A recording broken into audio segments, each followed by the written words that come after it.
मैं एक पाकिस्तानी स्नाइपर वजीरिस्तान में दहशतगर्दों के खिलाफ एक खतरनाक मिशन पर। कहानी की तरफ जाने से पहले आपसे गुजारिश है कि चैनल को सब्सक्राइब कीजिए और वीडियो को लाइक कीजिए। आइए कहानी की तरफ चलते हैं। कबील खान की मौत के बाद उसका सौतेला भाई ही कबीले का सरदार था और उस वक्त वो मेरी हिरासत में था। नाले में पड़ी कबील खान की लाश देखकर जहांदाद गुस्से से पागल हो गया था। उनकी तीनों गाड़ियों के दो पहिए मैंने बेकार कर दिए थे। उसने 2 गाड़ियों के फालतू टायर लेकर एक गाड़ी को सफर के काबिल बनाया और उसमें कबील खान की लाश और 2 जख्मियों को लेकर वापस रवाना हो गया। बाकी अफराद को उसने हमारा पीछा करने का हुक्म दे दिया था। अगले दिन कबील खान के जनाजे के बाद वो अपनी पूरी कुव्वत के साथ मैदान में उतरा था। मुझे और पलवशा को उसने पहाड़ी पर चढ़ते देख लिया था और इतना तो उसे मालूम था कि घात लगाने वाले सिर्फ 2 आदमी थे। उससे पहले सकलैन खान के बेटे की शादी में कबील खान के जिन आदमियों ने हमें देखा हुआ था, उन्होंने पहले से अपने साथियों के सामने हमारा हुलिया बयान किया हुआ था।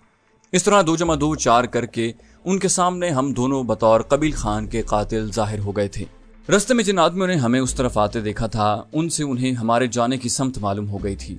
अब ये हमारी बेवकूफ़ी या सुस्ती थी कि हमने 2 रातें वहां गुजार दी थी, जिसकी वजह से उन्हें हमारे करीब आने का मौका मिल गया था, वरना हम हरकत में रहते तो किसी महफूज जगह पर पहुंच गए होते। इनाम खान से तफसील मालूम करते ही मैं पलवशा की तरफ मुतवज्जे हुआ। इसका क्या करें? उसने ग्लॉक पिस्टल की नाल इनाम खान की तरफ करते हुए 2 बार ट्रिगर दबा दिया। ठक ठक की आवाज के साथ वो चेहरे पर खौफ और दहशत के असरात सजाए पीछे की तरफ गिर गया। दोनों गोलियां उसकी छाती में लगी थी। उसे मारकर वो इत्मीनान भरे अंदाज में बोली, इसके अलावा क्या कर सकते हैं? मैंने कहा, अब यहाँ से निकलना एक मसला होगा। वैसे कुछ अंदाजा नहीं कि हम किस जगह पर हैं। नफी में सर हिलाते हुए वो बोली, मेरा ख्याल है छत पर चढ़कर जायजा लेते हैं, शायद कुछ अंदाजा हो जाए। मैंने कहा, ठीक है, तुम ऊपर चढ़कर जायजा लो, फिर निकलते हैं। वो यूं भी जनाना लिबास में थी, किसी की नजर उस पर पड़ भी जाती तो कोई खास फर्क न पड़ता। एक मर्तबा फिर अपने चेहरे के गिर्द दुपट्टा लपेटते हुए वो बाहर निकल गई। घर के एक कोने में लकड़ी की सीढ़ी लगी हुई थी, उसी के जरिए वो छत पर चढ़ने लगी। मैं उनका आई कॉम ऑन करके सुनगुन लेने लगा। आई कॉम ऑन करते ही मुख्तलिफ किस्म की आवाजें आने लगी। एक दूसरे को अपनी जगह के बारे में बताने के साथ साथ वो ताज़ा सूरत हाल से भी आगाह कर रहे थे। 400-500 अफराद उस इलाके में फैलकर घर घर की तलाशी ले रहे थे। उसके साथ वो दरख्तों के झुंड और गारों वगैरह की छानबीन भी बारीकी से कर रहे थे। बुरे फंसे जीशान मियां, मैं खुद कलामी के अंदाज में बड़बड़ाया। पलवशा अभी तक छत पर थी। मैंने इनाम खान के साथी की लाश भी घसीट कर उसी कमरे में फेंकी और अपना सामान बाहर निकाल कर कमरे के बाहर से वही टूटा हुआ ताला लटका दिया। इसी असना में पलवशा भी नीचे उतर आई थी। मैं बेसब्री से मुस्तफसिर हुआ, क्या कुछ पता चला? वो बोली, थोड़ा बहुत अंदाजा तो हो गया है, लेकिन इर्द गिर्द काफी आदमी घूमते हुए नजर आ रहे हैं और किसी भी लम्हे इन दोनों की तरह कोई और भी जहां पहुंच सकता है। मैंने कहा, मेरा ख्याल है निकल चलते हैं, तुम इन्हीं कपड़ों में ठीक हो। मैं बैरेट को चादर के अंदर लपेट कर गठरी के अंदाज में उठा लेता हूँ, तुम अपनी क्लैशनकोफ दुपट्टे के नीचे छुपा लेना। उसने क्लैशनकोफ कंधे से लटका कर ऊपर दुपट्टा लेते हुए कहा, ठीक है, लेकिन स्नाइपर राइफल की गठरी मुझे उठाना पड़ेगी, क्योंकि मकामी रिवाज के मुताबिक सामान औरतों ने सर पर उठाया होता है। गैरतमंद मर्द के पास उसकी मर्दानगी की निशानी फकत हथियार होता है। आखिरी फिक्रा उसने तंजी अंदाज में कहा था। मैंने कहा, अच्छा ये लो। मैंने चादर में लिपटी हुई बैरेट उसकी जानिब बढ़ा दी। राइफल और थैले को इकट्ठा बांध कर उसने महारत से सर पर रखा और चल पड़ी। मैंने भी बारीक चादर सर पर पगड़ी की तरह बांधी और उसके पीछे कदम बढ़ा दिए। बाहर निकलकर मैंने बैरूनी दरवाजे की कुंडी में भी ताला फंसाया और हम दरख्तों की आड़ लेकर चल पड़े। नाले में उतरने की बजाय हम ढलान पर नाले के मुतवाजी सफर करने लगे। हमारी कोशिश थी कि दरख्तों से बाहर न निकलें। दुश्मन से अचानक सामना होने के तदारुक के लिए मैंने साइलेंसर लगा ग्लॉक अपने हाथ में रखा था। बरेटा भी मेरे पास मौजूद था, लेकिन उस पर साइलेंसर नहीं था। अलबत्ता पलवशा के पास कबील खान से छीना हुआ जो कीमती पिस्तौल था, उस पर भी साइलेंसर लगा हुआ था, मगर उसमें गोलियां कम थीं। पलवशा मुझसे 2-3 कदम आगे चल रही थी। यूं ही आगे पीछे हम घंटा भर चलते रहे। इसी दौरान मैंने आई कॉम मुसलसल ऑन रखा था। उसके शोर के तदारुक के लिए मैंने ईयरफोन की लीड लगाकर कान में उड़सी हुई थी। पिछले 2-3 मिनट से मुसलसल इनाम खान और यामीन खान को पुकारा जा रहा था। यामीन खान यकीनन उस मोटे इनाम के साथी का नाम था। एक जगह वो झाड़ियों के झुंड से बाहर निकली और एकदम ठिठक कर रुक गई। मैं उसे कुछ पूछने ही लगा था कि अपना दुपट्टा झाड़ी के कांटों से छुड़ाने के बहाने वो पीछे मुड़ी और हल्की सरगोशी में बोली, 2 आदमी हैं। ये कहकर वो दोबारा आगे बढ़ गई। मैं वहीं झाड़ियों में दुबक गया। आई कॉम सेट ऑफ करके मैंने जेब में डाला और ग्लॉक 19 को तैयार हालत में पकड़ लिया। उसी वक्त मेरे कानों में एक करख्त आवाज पड़ी, ओए लड़की, कहाँ जा रही हो? जवाबन पलवशा ने लोचदार आवाज में कहा, डिराजल जा रही हूँ। अब मुझे ये मालूम नहीं था कि डेराजल वाकई कोई करीब में आबादी मौजूद थी या उसने यूं ही फर्जी नाम लिया था। उसी करख्त आवाज वाले ने दोबारा पूछा, रस्ते में तुमने 2 आदमी तो नहीं देखे? नहीं कहकर वो आगे चल पड़ी।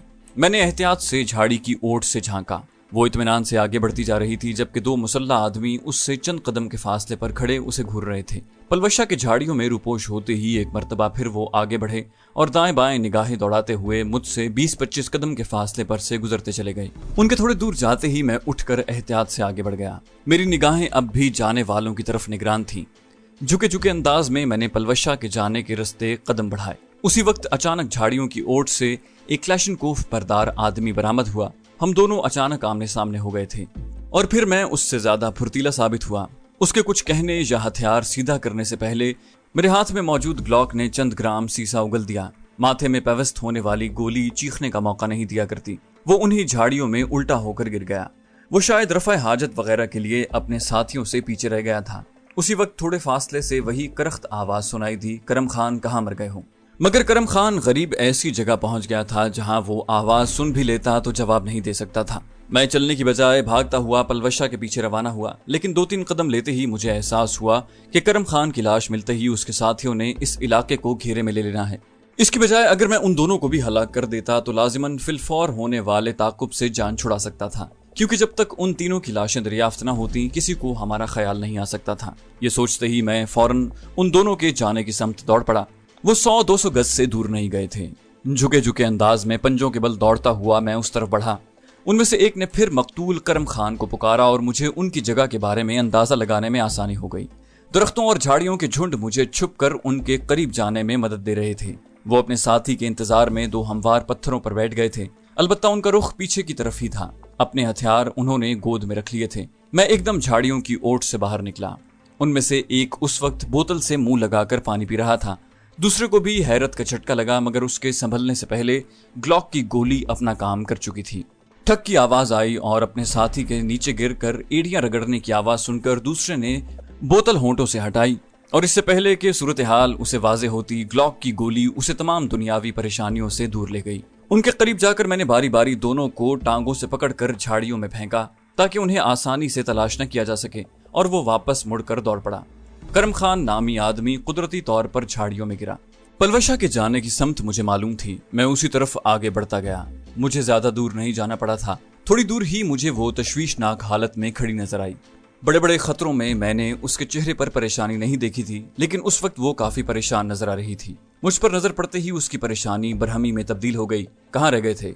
मालूम है कितनी परेशान हो रही थी मैंने कहा मजबूरी थी, उन खबीसों से टाकरा हो गया था। मैं उसके पूछे बगैर उसे तफसील बतलाने लगा। सारी बात सुनते ही वो बोली, फिर उस तरफ चलो। सम तब्दील करते हुए वो ऊपर चढ़ने लगी। उसके पीछे कदम बढ़ाते हुए मैंने आई कॉम ऑन करके उसकी लीड कान में लगा ली थी। एक आदमी अपनी जगह के बारे में बता रहा था कि वो उस वक्त कहाँ है। उसके चुप होते ही एक दूसरी आवाज आई जो पहले वालों को हुक्म दे रही थी कि इनाम खान और जामीन खान इस इलाके में गायब हो गए हैं और अब मुखाबरे पर उनकी तरफ से कोई जवाब नहीं आ रहा। उन्हें ढूंढो कि कहाँ मर गए हैं। ठीक है कमांडर, पहली वाली आवाज में अदब का अंसर नुमाया था। उसके बाद कमांडर किसी असफंद यार को पुकारने लगा, मगर असफंद की तरफ से कोई जवाब न आया। 2-3 बार असफंद असफंद कहकर उसने शेरदिल और करम खान का नाम पुकारना शुरू कर दिया। करम खान का नाम आते ही मेरी समझ में आ गया था कि वो थोड़ी देर पहले मेरे हाथों अंजाम को पहुंचने वाली पार्टी को पुकार रहा है। थोड़ी देर उन्हें पुकारने के बाद वो खामोश हो गया था। पलवशा के कदमों की रफ्तार बहुत तेज हो गई थी। वो किसी लोमड़ी की तरह पहाड़ की बुलंदी सर करती थी। बाज़ औक़ात तो मुझे उस पर रश्क होता। खुद को बहुत सख्त जान समझने के बावजूद मैं इन पहाड़ों में बमुश्किल उसके साथ कदम मिला पाता था। पहाड़ की बुलंदी पर पहुंचते ही वो दूसरी समत नाले में उतर गई। दूसरी तरफ के नाले में दरख्त न होने के बराबर थे, इसलिए वो नाले में चलने की बजाय अगली चढ़ाई चढ़ने लगी। मुशक्कत की वजह से हमारा पसीना धारों की सूरत में बह रहा था। अगली चढ़ाई के दरमियान में काफी घने दरख्त मौजूद थे। हम उन्हीं दरख्तों में आगे बढ़ने लगे। थोड़ा सा आगे बढ़ते ही मुझे नाले पर 3 आदमी उसी समत हरकत करते नजर आए जिस तरफ हम रवाना थे।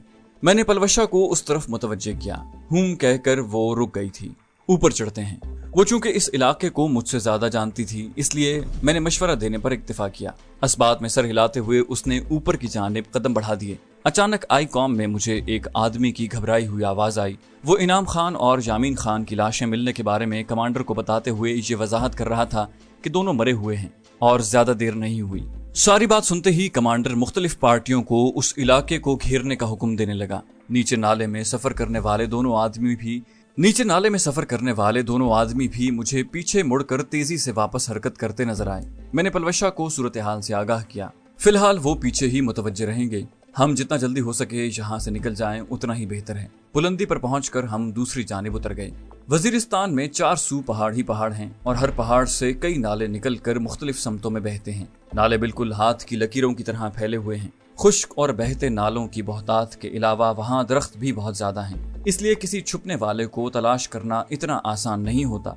लेकिन उसके साथ ये मसला भी है कि मकामी आबादी में कहीं पनाह लेने की सूरत में ढूंढने वालों को आसानी रहती है, और अगर हम मकामी आबादी में न जाते तो खाने पीने के लिए कहाँ से कोई चीज पैदा करते। जिस इलाके में हम मौजूद थे वहाँ उस वक्त तक पाक आर्मी नहीं पहुंची थी। पाक आर्मी उन दिनों ज्यादातर वाना और उसके मजाफात में ऑपरेशन कर रही थी।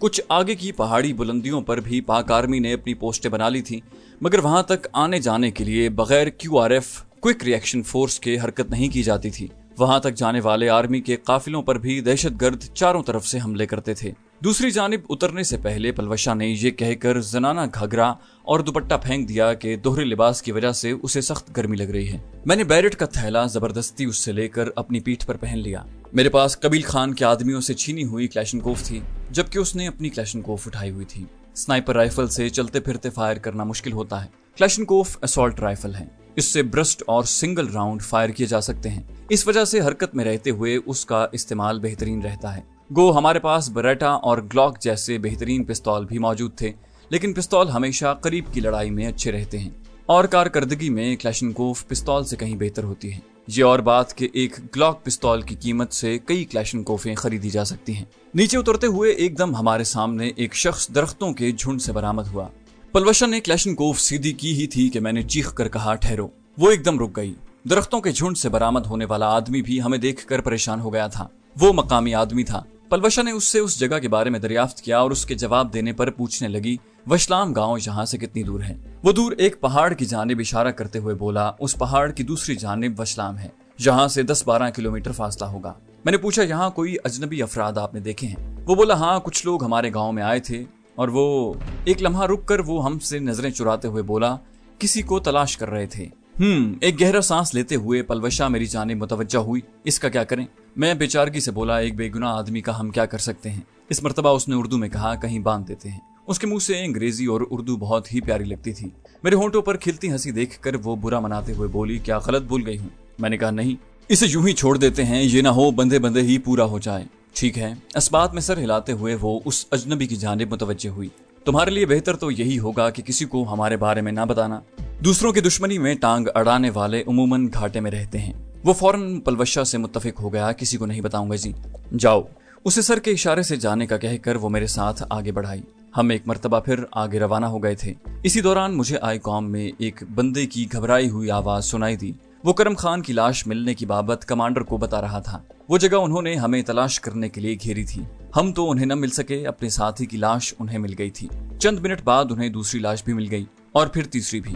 वो कमांडर किसी दूसरे कमांडर को ये बता रहा था कि हम उसके घेरे से निकलकर आगे बढ़ गए हैं। उसके साथ उसने 2-3 गांवों के नाम लेकर कहा था कि हम इनमें से किसी एक जानिब जा सकते हैं। उनमें वशलाम गांव का नाम भी शामिल था।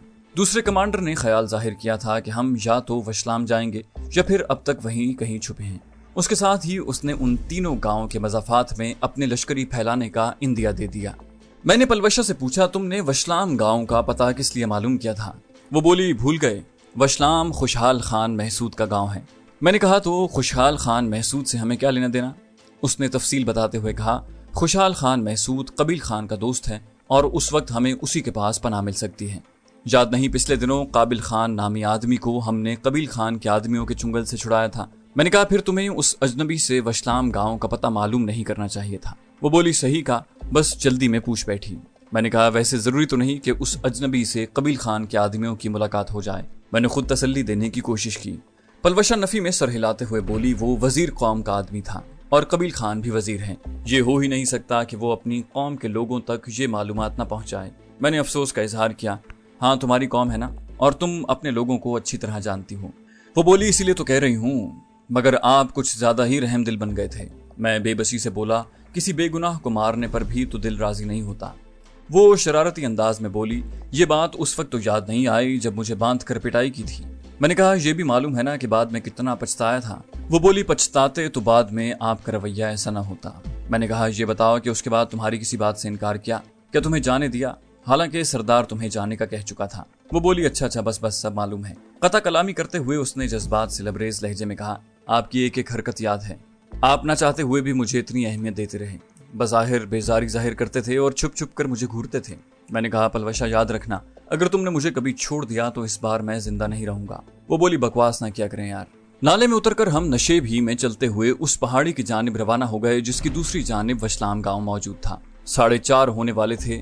2.5-3 घंटों बाद अंधेरा छाना था। हम अंधेरे में ज्यादा महफूज तरीके से सफर कर सकते थे और यही बात मैंने फौरन पलवशा को कह दी। अगर किसी रस्ते में मुठभेड़ हो गई तब छुपने का सोचेंगे। मुझे भी उसका मशवरा माकूल लगा। वशलाम गांव की पहाड़ी उबूर करते ही हम मजीद मोहतात हो गए थे। पहाड़ की बुलंदी पर पहुंचने तक सूरज मगरिबी जानिब झुकते हुए पीला हो चुका था। उस पहाड़ी के दामन में एक खुला मैदान था। गो उस जगह को बिल्कुल हमवार नहीं किया जा सकता था, फिर भी घर बनाने के लिए बहुत मौजू था। यही वशलाम गांव था। वहां दरख्त न होने के बराबर थे। अलबत्ता गांव से बाहर चारों तरफ मौजूद पहाड़ों पर काफी घने जंगलात मौजूद थे। कबील खान के आदमी वशलाम गांव के बहुत ज्यादा करीब नहीं जा सकते थे, क्योंकि वशलाम गांव के महसूद उन्हें देख लेते तो उनके दरमियान जंग छिड़ जाती। मैंने दूरबीन निकाल कर दाएं बाएं का जायजा लिया, लेकिन कोई हरकत नजर न आई। अलबत्ता गांव में लोगों की हरकत नजर आ रही थी और लाजमी बात है वो महसूद ही थे। उसके बावजूद मुझे अंधेरा होने का इंतजार था। यही बात मैंने पलवशा को कही, अंधेरा होने के बाद ही वशलाम में घुसेंगे। वो बोली, मुझे सख्त भूख लगी है, मेरा तो ख्याल है कि चलते हैं। यहाँ करीब कोई बंदा नजर भी नहीं आ रहा। मैंने कहा, जैसा मुनासिब समझो। मैंने भी रुकने पर इसरार नहीं किया था कि पलवशा की अदना सी तकलीफ भी मुझे गवारा नहीं थी। उसने मजाहिया अंदाज में कहा, आप इतनी जल्दी मेरी हर बात क्यों मान लेते हैं? इस तरह तो मैं बिल्कुल लाडली हो जाऊंगी, ये न हो बाद में आपके सर पर चढ़ जाऊं। मैंने कहा, जिस दिन तुम सर पर चढ़ गई और मुझे गुस्सा आ गया उस दिन खूब पिटाई करूंगा। वो भी नाज भरे लहजे में बोली, अच्छा इतनी हिम्मत। मैंने गहरा सांस लेते हुए बेबसी जाहिर की, काश। वो खिलखिलाकर हंस पड़ी। फिर पूछा, अच्छा सच बताएं, जब आपको मालूम हुआ था कि मैं कबील खान की दुश्मन हूँ और आपने बेगुनाह और बेकसूर ही मुझे अजियत का निशाना बनाया, तब आपको कैसा महसूस हुआ? इससे पहले कि मैं उसकी बात का जवाब देता, धमाके की आवाज से माहौल गूंज उठा। गोली का निशाना हम ही थे। 100-150 गज के फासले से चलाई जाने वाली गोली शू करती हमारे करीब से गुजर गई और 4-5 गज दूर जाकर दरख्त के तने में पेवस्त हो गई। चीख कर नीचे लेटो कहकर मैं खुद भी नीचे लेट गया। वहां छिदरे दरख्त मौजूद थे। गोली चलाने वाले ने अगर हमारे करीब पहुंचने की कोशिश की होती तो लाजिमन नजर आ जाता। इसी वजह से उसने हमें दूर से निशाना बनाया था। हमारे लेटते ही 2-3 गोलियां और चली, लेकिन जमीन पर लेटा होने की वजह से अब हम वाज़े हदफ नहीं थे। मैंने फायर आने की जगह की तरफ नजरें दौड़ाईं, लेकिन कुछ नजर न आया। उसी वक्त पलवशा ने सेफ्टी लीवर नीचे करते हुए 2-3 गोलियां उस जानिब झोंक दी। उनकी तरफ से भी जवाब दिया जाने लगा, लेकिन ये अंधी फायरिंग थी। अचानक मुझे ख्याल आया कि काफी देर से आई कॉम पर उनमें से किसी की आवाज नहीं आई। यकीनन जब उन्हें मालूम हुआ होगा कि उनका साथी का आई कॉम हमारे पास है, तभी उन्होंने चैनल तब्दील कर दिया होगा। यूं भी वो ज्यादा से ज्यादा चैनल ही तब्दील कर सकते थे, क्योंकि आई कॉम के अलावा उनके पास राब्ते का कोई जरिया मौजूद नहीं था। मैं चैनल तब्दील करने लगा। जल्द ही उनकी आवाज सुनाई देने लगी, वो बच गए हैं, आप मजीद आदमी भेजें। एक बार घेरे में आ गए तो फिर नहीं निकल सकेंगे। आवाज आई, आदमी आ रहे हैं तुम्हारी जानिब, बस तुम उन्हें वहां से गायब होने न देना और खुद आड़ ही में रहना, ये न हो उस खबीस की गोली का निशाना बन जाओ। मैंने कहा, पलवशे यहाँ से रेंगते हुए आगे बढ़ो, दुश्मन हमें घेरने की कोशिश में है। कोई जवाब दिए बगैर वो नाक की सीध में रेंगने लगी। पथरीली जमीन पर कोहनियों के बल रेंगना निहायत तकलीफदेह होता है, लेकिन जब जान पर बनी हो तो इस किस्म की तकलीफ की कोई हैसियत नहीं रहती। मुखालिफ मुसलसल उस जगह को निशाना बनाए हुए थे। एक मोटे तने वाले दरख्त के करीब पहुंचकर मैं तने की आड़ लेकर बैठ गया। शाम का मलगजा अंधेरा छा चुका था, लेकिन फिलहाल दिखाव में खास फर्क नहीं पड़ा था। आई कॉम में हम पर फायर करने वाले कमांडर को पुकार रहे थे कि हम भागने की कोशिश में हैं। कमांडर ने फौरन कहा, उन्हें जाने न देना। जी कमांडर कहकर उनमें से एक ने वो गलती की जो उसे नहीं करनी चाहिए थी। नतीजा उसे सर में लगने वाली गोली की सूरत में मिला। मेरे लिए 100 गज के फासले से हदफ के सर में गोली मारना कोई मुश्किल काम नहीं था। साथी के गिरते ही दूसरे ने एकदम फायर खोला, लेकिन इतनी अक्लमंदी उसने जरूर दिखाई कि अपना सर और बाकी जिस्म आड़ के पीछे ही छुपाए रखा। पलवशा ने जमीन पर लेटकर उनकी तरफ 2-3 फायर झोंक दिए थे। मैंने ऐसा करने की जरूरत इसलिए भी महसूस न की कि बगैर हदफ के नजर आए गोली चलाना मेरी फितरत में नहीं था। अपने मोहतरम उस्ताद राव तसव्वुर के फरमान के मुताबिक एक गोली के बदले एक दुश्मन गिराने का कायल था। वरना ट्रिगर से उंगली परे ही रखता। पलवशा अलबत्ता स्नाइपर नहीं थी, इसलिए अपनी एक मैगजीन वो यूं ही हवा में झोंक चुकी थी। दुश्मन का फायर रुकते ही हम दोनों उसी दरख्त की आड़ लेकर झुके झुके वहां से दूर हटने लगे। 15-20 गज के फासले पर मौजूद दूसरे दरख्त की आड़ में बैठकर मैंने मुड़कर देखा, मगर मुखालिफ वहीं लेटा हुआ कमांडर को अपने साथी के मरने की बाबत बता रहा था। बोला, कमांडर, सखी जान को गोली लग गई है। कमांडर ने पूछा, बच तो गया है ना?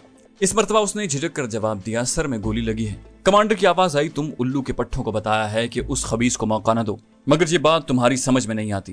वो बोला, मैंने इसे मना भी किया था, लेकिन उन दोनों के फरार होने की वजह से वो बेख्तियार अपनी आड़ से बाहर हुआ और इससे पहले कि मैं उसे पीछे खींचता गोली उसे लग चुकी थी।